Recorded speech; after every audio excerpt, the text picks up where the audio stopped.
MrBeast would pay 100K a day for people to buy his broken chocolate bars, and that's not even the craziest thing he's ever done for Feastables. In 2022, Jimmy Donaldson launched his first ever product, the MrBeast bar. And in MrBeast fashion, he made a Charlie and the Chocolate Factory sweepstake where you could win $1 million.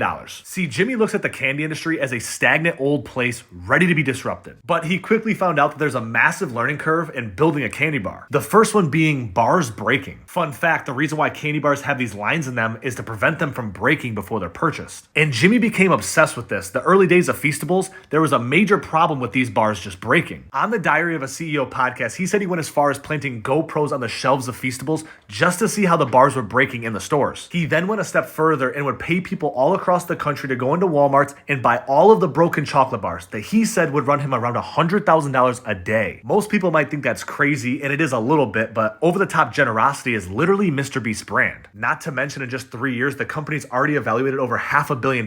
So a couple $1 million in marketing is really not that big of a deal. MrBeast is also tackling a huge issue in the chocolate industry, where he said 51% of the chocolate on Earth comes from child labor. And he's single-handedly working with West Africa to put these kids through school and not having them work. And this has added a lot more transparency to cocoa farming, which in return will hopefully force these big corporations to follow suit and be a little more accountable. Because Feastables is literally less than 1% of the whole chocolate industry. So good on MrBeast for starting some change.